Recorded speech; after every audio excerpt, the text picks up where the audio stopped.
أعوذ بالله من الشيطان الرجيم بسم الله الرحمن الرحيم تبارك الذي بيده الملك وهو على كل شيء قدير الذي خلق الموت والحياة ليبلوكم أيكم أحسن عملا وهو العزيز الغفور۔ بہت بابرکت ہے وہ اللہ جس کے ہاتھ میں ہے ساری بادشاہی اور وہ ہر چیز پر قادر ہے۔ اس نے پیدا کیا موت اور زندگی کو تاکہ آزمائے وہ تم سب کو کہ کون تم میں سے کرتا ہے اچھے عمل، اور وہ العزیز اور الغفور ہے۔ ان آیات کا ترجمہ کرتے ہوئے عزیز اور غفور کو ایسے ہی رہنے دیا ہے میں نے، کیونکہ وہ الفاظ ایسے ہیں کہ ان کا حق ایک لفظ میں ادا ہی نہیں ہو سکتا، کیونکہ ہم اس طرح بھی لکھ سکتے ہیں کہ وہ بہت زبردست، بہت بخشنے والا ہے، لیکن ان الفاظ کا معنی اس سے کہیں وسیع ہے جس کو ہم آگے جا کے ڈسکس کریں گے۔ آپ اپنی ڈیلی کی کلاس میں واپس آ چکے ہیں، آپ کی کسی سے لڑائی بھی ہوئی ہوگی، کسی نے دل بھی دکھایا ہوگا اور آپ کا کوئی نقصان بھی ہوا ہوگا۔ آپ سوچتے ہوں گے مجھے تو برکتوں کا لالچ دے کے اس کورس میں لایا تھا، مجھے تو کہا گیا تھا کہ دعائیں قبول ہوں گی، برکتیں اتریں گی، زندگی خوبصورت ہو جائے گی، لیکن میری تو زندگی مشکل ہو رہی ہے، دکھی ہو رہی ہے۔ ہم نے جھوٹ نہیں کہا تھا، قرآن کورس کی برکتیں اتریں گی آہستہ آہستہ، لیکن کیا آپ نے سمجھ لیا ہے کہ آپ کہیں گے کہ میں ایمان لایا اور آپ آزمائے نہیں جائیں گے؟ ہم نے اس کورس میں ٹیسٹ نہیں رکھا، کیونکہ یہ کورس آپ سے دوسرے طریقوں سے خود ہی ٹیسٹ لے لے گا، لیکن سب سے اہم بات جو یاد رکھنی ہے وہ یہ ہے کہ یہ جو مسئلے آپ کو پیش آ رہے ہیں یہ قرآن کورس کی وجہ سے نہیں ہیں، یہ آپ کی زندگی میں عین اسی وقت اسی جگہ لکھے تھے، مکتوب، یہ آپ کو پیش آنے تھے، بھلے آپ کورس کریں یا نہیں۔ کورس کرنے سے یہ آسان بالکل بھی نہیں ہوں گے، لیکن آپ کو یہ معلوم ہو جائے گا کہ ان میں سے آپ نے ان سب پہ رد عمل کیسے دینا ہے، کیسے چلنا ہے آگے، اور کیا کرنا ہے کیا نہیں۔ یہ ایسے ہے کہ آپ کی گاڑی ایک تنگ گلی میں پھنس جاتی ہے، گاڑی چلائیں گے تو گاڑی پھنسے گی تو صحیح، لیکن جب کوئی استاد بیٹھا ہو تو وہ بتا دیتا ہے کہ یہاں سے کیسے نکلنا ہے، ایسے موڑو، تھوڑا پیچھے کرو۔ استاد کی موجودگی کا یہ مطلب نہیں کہ آپ پھنسیں گے ہی نہیں، نہ ہی یہ کہ استاد میرے ساتھ بیٹھا ہے اس لیے گاڑی پھنسی ہے۔ گاڑی آپ چلا رہے ہیں، یہ آپ کی زندگی ہے، راستہ آپ نے چنا ہے، استاد صرف نکلنے کا راستہ بتائے گا اور بس۔ یقیناً گزشتہ ایک ہفتے میں یا ایک دن میں کسی بھی طریقے سے آپ سے بہت سے معاملات ایسے پیش آئے ہوئے ہوں گے جہاں آپ سے اللہ تعالیٰ کے حکم کی خلاف ورزی بھی ہوئی ہوگی، کہیں آپ نے غصہ دکھایا ہوگا اور کہیں آپ نے کچھ ایسا کہا ہوگا کہ جس سے آپ شرمندہ ہوں، اور کسی عمل سے آپ کو لگا ہوگا اتنا قرآن پڑھنے اور کورس میں شمولیت کے باوجود بھی ہم فیل ہو گئے تو کیا فائدہ ہوا، پھر وہی گناہ کر ڈالا، پھر اپنے ہاتھ گندے کر دیے، پھر زبان میلی کر دی تو کیا فائدہ۔ اس بارے میں ایک پروفیسر ڈاکٹر کہا کرتے تھے کہ جانتے ہو ایف سی پی ایس کے امتحان میں کامیابی کا پہلا قدم کیا ہے؟ یہ سوال وہ اپنے ڈاکٹر طلباء سے پوچھتے تھے جو ایف سی پی ایس کے امتحان کے امیدوار ہوتے تھے، اور یہاں جو بھی میڈیکل اسٹوڈنٹ ہیں ان کو یہ بات سمجھ میں آ رہی ہوگی۔ جواب میں اسٹوڈنٹس کہتے تھے محنت، کوشش اور پڑھائی، یہ سب امتحان میں کامیابی کا پہلا قدم ہے۔ پروفیسر صاحب ہر جواب پہ نہیں نہیں کرتے رہتے تھے۔ جب اسٹوڈنٹس ہر وہ چیز گنوا چکے جو ان کے خیال میں اس امتحان میں کامیابی کے ذریعے تھے، تو پروفیسر صاحب نے مسکرا کے کہا کہ اس امتحان میں کامیاب ہونے کے لیے جو سب سے پہلا قدم اٹھانا ہوتا ہے وہ ہے امتحان میں اپیئر ہونا، یعنی امتحان دینا۔ آپ کو اس کی بات ایسے سمجھ نہیں آئے گی جیسے میڈیکل اسٹوڈنٹس کو سمجھ آتی ہے۔ یہ امتحان غالباً سال میں 2 دفعہ ہوتا ہے۔ اکثر لوگ پارٹ 1 کر لیتے ہیں لیکن وہ پارٹ 2 کے خوف کا شکار رہتے ہیں۔ وہ محنت تو کرتے ہیں لیکن سوچتے ہیں کہ اس دفعہ امتحان نہیں دینا، اگلی دفعہ زیادہ پڑھ کے دوں گا۔ ایسے لوگ کبھی بھی ایف سی پی ایس نہیں کر سکتے۔ یہ امتحان وہی لوگ کلیئر کرتے ہیں جو امتحان میں حاضر ہوتے ہیں، ایک دفعہ فیل ہو جائیں تب بھی اگلی دفعہ پھر حاضر ہو جاتے ہیں۔ اس میں اسی طرح جو آپ نے قرآن پاک کا کورس ہے یہ بھی بالکل ایسا ہی ہے کہ آپ نے اس میں ہمیشہ حاضر ہونا ہے، اس کو چھوڑنا نہیں ہے، چاہے درمیان میں جتنے بھی گناہ ہو جائیں، چاہے جتنے اللہ کے امتحانوں میں آپ غلط رد عمل دے کے ناکام ہو جائیں، آپ نے اگلے سبق میں پھر سے حاضر ہونا ہے۔ امید ہے کہ آپ اس کورس کو ترک نہیں کریں گے اور مجھے ہر ویڈیو میں یا ہر جو میں چھوٹے چھوٹے کلپس اپلوڈ کروں گی اس میں آپ نظر آئیں گے۔ اس سے آپ سے کچھ بھی ہو جائے اس پورے ہفتے میں یا اس پورے تبارک اللہ سے سورہ ملک کے کورس میں، آپ نے واپس ضرور آنا ہے کورس کی طرف۔ کل کی ویڈیو میں ہم نے پڑھا تھا، سنا تھا کہ اللہ تعالیٰ کی ذات کتنی بابرکت ہے اور کیسے ہر چیز اس کے ہاتھ میں ہے۔ ہم نے کنٹرول کے بارے میں سنا تھا، وہ کیا ہوتا ہے اور کیسے ہمیں اپنی زندگیوں میں کنٹرول چاہیے ہوتا ہے۔ آج ہم اسی آیت کا دوسرا حصہ پڑھیں گے، وَهُوَ عَلَىٰ كُلِّ شَيْءٍ قَدِيرٌ، اور وہ ہر چیز پہ قدرت رکھنے والا ہے۔ آج ہم پڑھیں گے قدر کے بارے میں، قدر رکھنا قدرت رکھنا یا قدیر یا قادر ہونا کیا ہوتا ہے؟ کنٹرول ہے کسی کو اپنے قابو میں رکھنا، ہر چیز کا آپ کے ہاتھ میں ہونا، کچھ بھی ایسا نہ ہو جو آپ کے دسترس میں نہ ہو، ہر چیز کے آپ مالک ہوں۔ قدر اس سے مختلف ہے۔ قدر کا لغوی معنی ہے کسی چیز کو میسر کرنا یعنی ماپنا۔ اسی سے مقدار کا لفظ نکلا ہے۔ یہ چھلنی کے لیے بھی آتا ہے جب ہم کسی چیز کو چھان کے دیتے ہیں۔ اسی کا معنی بنتا ہے کسی کو بہت اندازے اور بہت حساب کتاب سے کچھ دینا، یعنی بہت کھلا نہ دینا، نہ کم دینا نہ بہت زیادہ دینا، تھوڑی سختی سے دینا۔ اس کا ایک اور معنی ہے کسی کی قیمت یا حیثیت کا اندازہ لگانا، جیسے کہتے ہیں کہ فلاں کی قدر و قیمت، یہ وہی قدر ہے۔ قدر کا دوسرا معنی تقدیر کے حوالے سے ہے۔ قدر کہتے ہیں طاقت کو، قوت کو، قسمت کا تعین کرنے کی طاقت، کسی کے بارے میں فیصلہ جاری کر دینے کی طاقت، یہ تباہی کو بھی کہتے ہیں۔ قدر جب فعل کے طور پر استعمال ہوتا ہے تو اس کا معنی ہے کہ کچھ کرنے کی طاقت رکھنا، یعنی کسی پہ غلبہ پا لینا۔ قدر میں کسی چیز کی مقدار بھی آتی ہے اور وقت بھی، یعنی فلاں وقت اس کو یہ ملے گا، ٹھیک اتنا، یہ ہے تقدیر۔ اب ہم اس لفظ کی طرف آتے ہیں جو اس آیت میں استعمال کیا گیا ہے، قدیر، جو بہت زیادہ قدر رکھتا ہے۔ وہ جس کے پاس کسی کی قسمت مقرر کرنے کا سب سے بڑا کنٹرول اور طاقت حاصل ہے، وہ جو قسمتیں لکھتا ہے، وہ جس نے نصیب خود مقرر کیے ہیں، وہ جس نے سب طے کر رکھا ہے کہ کس کو کیا ملنا ہے اور کتنا ملنا ہے، کب ملنا ہے اور کب روکنا ہے۔ کچھ لوگوں کے لیے یہ آیت عجیب سی بے بسی بھری اداسی میں مبتلا کر دیتی ہے، جیسے ہم سب بے بس پرندے ہوں جو پنجرے میں پھڑ پھڑا رہے ہیں اور ہماری اپنی کوئی مرضی نہ ہو، ایسے محسوس ہوتا ہے۔ لیکن نہیں، اگر آپ غور سے آیت پڑھیں گے تو یہ آیت آپ کو آزاد کرتی ہے۔ یہ بہت لبریٹنگ سی آیت ہے، کیونکہ جب ہم اللہ کے قدیر ہونے کو بھلا دیتے ہیں تو دراصل ہم بہت سے انسانوں کے غلام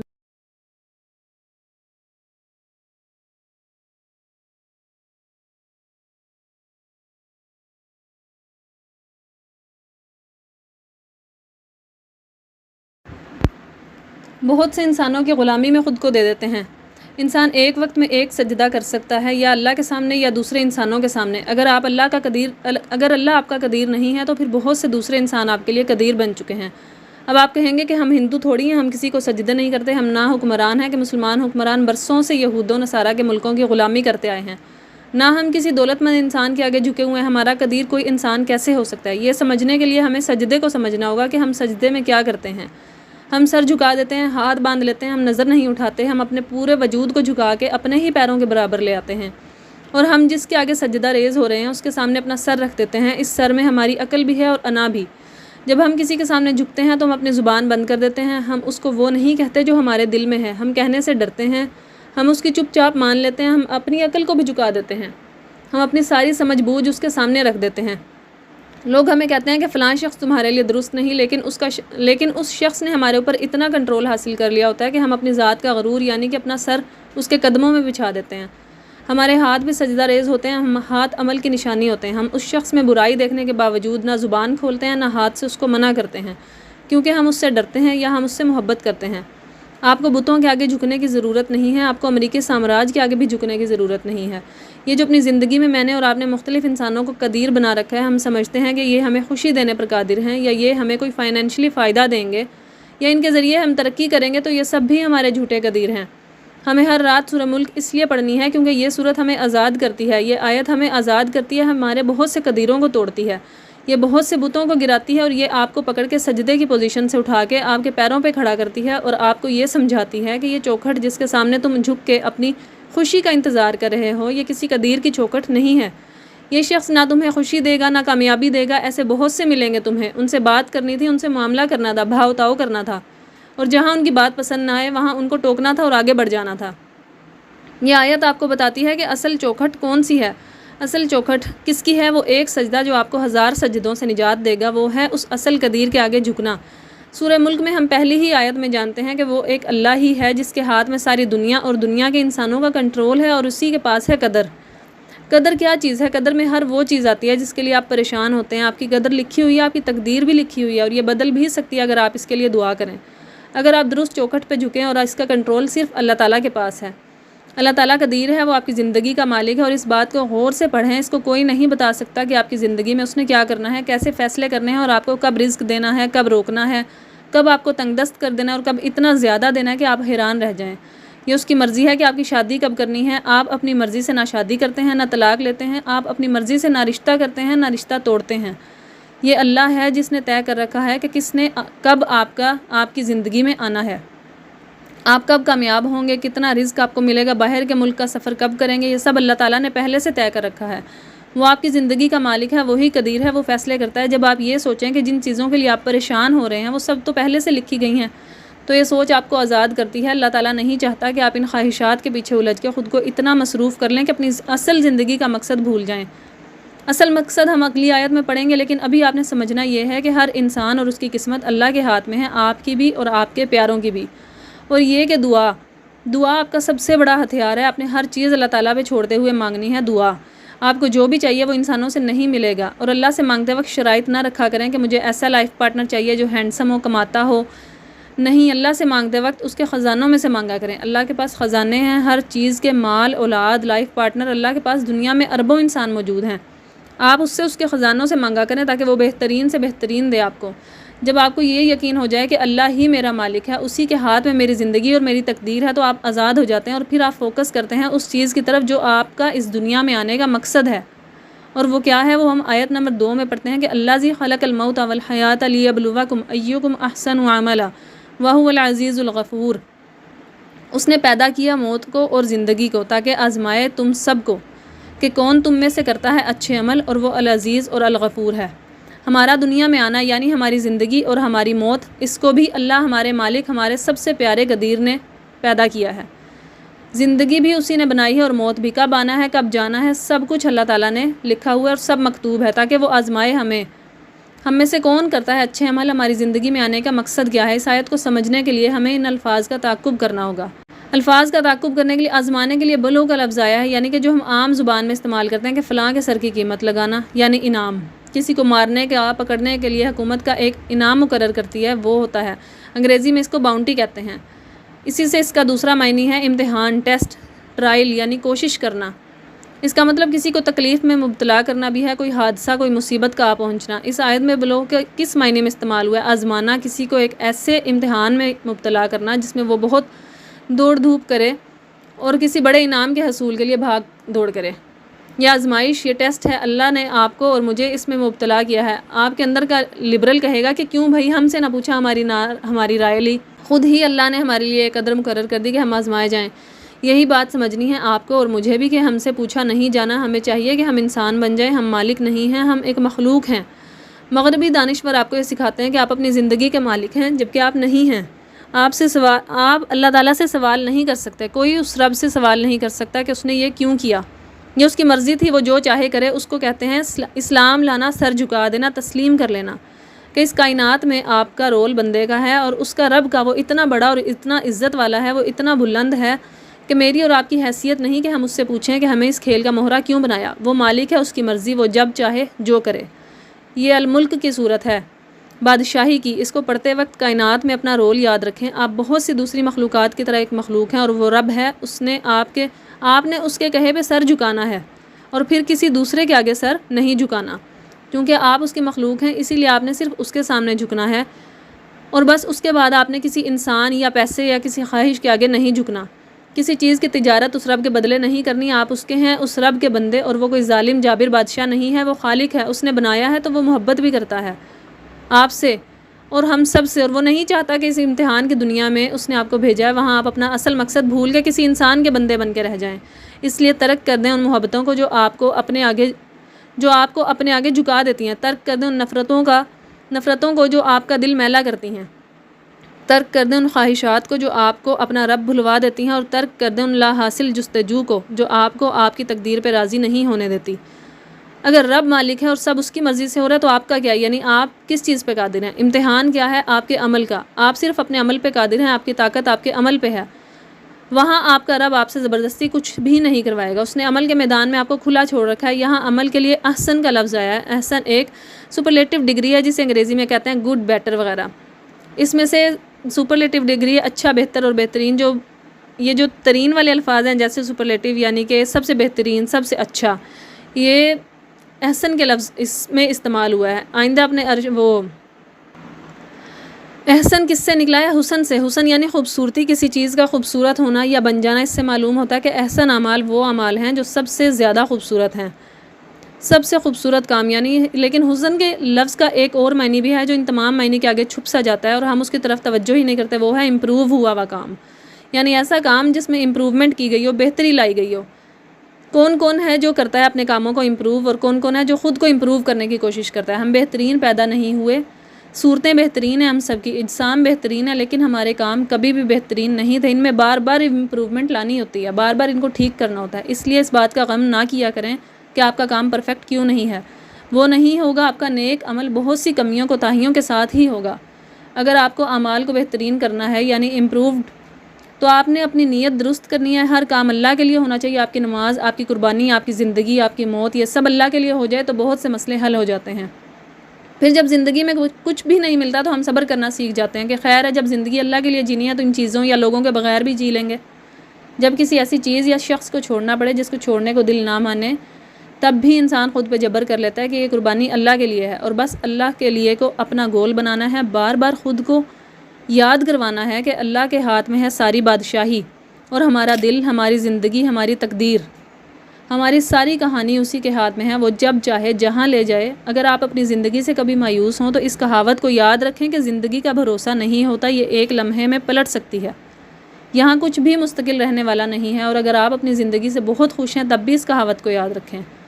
سورہ ملک ہمیں ہر رات یہ یاد کرواتی ہے کہ اللہ بادشاہ ہے، ہم فقیر ہیں، وہ دیتا ہے سب کچھ، ہم صرف لینے والے ہیں، وہ مالک ہے، اور ہم اس کے حکم کے منتظر اس کے بندے ہیں۔ ہم کسی بھی چیز کے مالک نہیں، ہماری قسمتیں، ہماری زندگیاں، سب کچھ اس کے ایک کن سے مشروط ہیں۔ وہ جب چاہے ایک کن کہے، ہماری زندگی اوپر سے نیچے تک پلٹ سکتی ہے۔ بعض لوگوں کو یہ بات ڈراتی ہے، پریشان کرتی ہے، لیکن مجھے نہیں کرتی۔ اگر آپ غور کریں تو یہ انتہائی آزاد کر دینے والا خیال ہے کہ ہم اس مالک، اس رب کائنات سے ہر روز 5 دفعہ بات کرتے ہیں، جس کے ہاتھ میں ساری دنیائیں ہیں، جس کے ہاتھ میں سارے خزانے ہیں، جس کے پاس سارا علم ہے۔ وہی جنت بھی دے گا اور وہی جہنم بھی، اس دنیا میں بھی اور اگلی دنیا میں بھی۔ سوچیں، ہمارے اور اس رب کے درمیان کوئی تیسرا نہیں، کوئی وسیلہ، کوئی بزرگ، کسی کی بھی ضرورت نہیں۔ ہم اس رب سے ڈائریکٹ بات کر سکتے ہیں، ہم اور وہ رب کائنات ڈائریکٹ ہیں۔ اگر آپ نے ملک کے وزیر اعظم سے ملنا ہو تو اس کا ایک پروٹوکول ہوتا ہے۔ پہلے ہم ایک اپلیکیشن دیتے ہیں، پھر وہ مختلف مراحل سے طے ہوتی ہے، پھر وہ ملٹری سیکٹری تک جاتی ہے، اس کے بارے میں وہ فیصلہ کرتا ہے کہ وہ وزیر اعظم اس سے ملاقات کرے گا یا نہیں، اپروول ملتا ہے۔ اور اگر ملٹری سیکٹری جو کہ ایک بریگیڈیئر ہوتا ہے، وہ اس کو اس اپلیکیشن کا ایجنڈا اس قابل لگے کہ وزیر اعظم کو اس کو سننا چاہیے، تب بھی وہ اتنے مہینوں تک اس ملاقات کو لٹکائے رکھے گا۔ جب وہ وقت دیتا ہے تو اسے مختلف مراحل سے پھر اس کا فون وغیرہ لے کے سارے بہت سے کام کے بعد وزیر اعظم سے ملاقات ہو سکتی ہے۔ یہ حال ہے ملک کے وزیر اعظم کا، جسے چند انسان مل کے اس عہدے سے ہٹا سکتے ہیں۔ سوچیں، اگر اللہ نے ہمارے اور اپنے درمیان اتنے انسان حائل کیے ہوتے تو ہمیں کون بات کرنے دیتا اللہ سے؟ کون اس کے دربار میں ہماری عرضی پہنچاتا؟ لیکن ایسا نہیں ہے۔ اللہ تعالیٰ نے اپنے اور ہمارے درمیان کسی تیسرے کو نہیں رکھا۔ ہم اس سے دن میں کسی بھی وقت مانگ سکتے ہیں۔ یہ خیال دراصل آپ کو بادشاہ بنا دیتا ہے کہ آپ فقیر ہوتے ہوئے بھی خود کو بادشاہ محسوس کرتے ہیں، کیونکہ بادشاہوں کا بادشاہ آپ کے کانٹیکٹ لسٹ میں ہے۔ وہ آپ کا سب سے قیمتی کانٹیکٹ ہے۔ یہ ایک پرانی کہانی ہے شہزادے اور فقیر والی، کہ اسے بہت سی جگہ پہ سنا بھی ہے کہ ایک شہزادہ اور شہزادی کہیں سے گزر رہے تھے، تو ایسے میں ایک فقیر بیٹھا تھا، اس نے غلطی سے شہزادی کے کپڑوں پہ مٹی لگ گئی اس فقیر سے، تو شہزادہ غصے ہوا اور اس نے فقیر کو چند تھپڑ دے مارے۔ خیر، ان کا شاہی کپل تھوڑی دور آگے گیا تو شہزادے کا ایکسیڈنٹ ہو گیا اور شہزادہ اپاہج ہو گیا۔ کسی نے فقیر سے اس بارے میں پوچھا، اس نے کہا میں نے اس کی دوست کو تکلیف دی تھی، اسے برا لگا، اس نے مجھے سبق سکھا دیا، پھر میرے دوست کو برا لگ گیا اور اس نے اس کو سبق سکھا دیا۔ جب آپ اللہ تعالیٰ سے دوستی کرتے ہیں اور یہ جان لیتے ہیں کہ آپ کے نفع نقصان کا مالک صرف وہی ہے، تو آپ آزاد ہو جاتے ہیں۔ کوئی آپ کو نقصان نہیں پہنچا سکتا اس کے سوا، کوئی آپ کو نقصان سے نہیں بچا سکتا اللہ کے سوا۔ اور وہ کون ہے؟ وہ العزیز بھی ہے اور الغفور بھی۔ ہم پہلے بھی ان الفاظ کو بہت دہراتے ہیں کہ اللہ تعالیٰ بہت العزیز ہے، بہت الغفور ہے۔ ہم بار بار یہ بھول جاتے ہیں کہ اللہ تعالیٰ کون ہے۔ کچھ دن ہمیں یاد رہتا ہے اللہ تعالیٰ کون ہے، پھر دنیا کے خدا ہمارے اوپر حاوی ہونے لگتے ہیں، مسئلے بڑھ جاتے ہیں اور اللہ تعالیٰ کی قدر و قیمت ہماری نظروں میں دھندلا جاتی ہے۔ ایسے میں قرآن اپنے پڑھنے والے کو ہر روز یاد دلاتا ہے کہ یاد کرو تمہارا رب کون ہے۔ العزیز کا لفظ عزر سے نکلا ہے۔ اس کا معنی عزت والے اور اتھارٹی والے کے بھی ہیں، کہ اس کے بھی جو دل کے بہت زیادہ قریب ہوتا ہے، اتنا آنریبل ہوتا ہے کہ اپنی بات کا پکا ہوتا ہے، وہ وعدے کر کے پھر نہیں جاتا، اس کا کول ہی اس کی گارنٹی ہوتا ہے۔ اس لیے جب قرآن کہتا ہے کہ اللہ سے مانگو وہ دے گا، تو آپ نے اس پہ یقین رکھنا ہے۔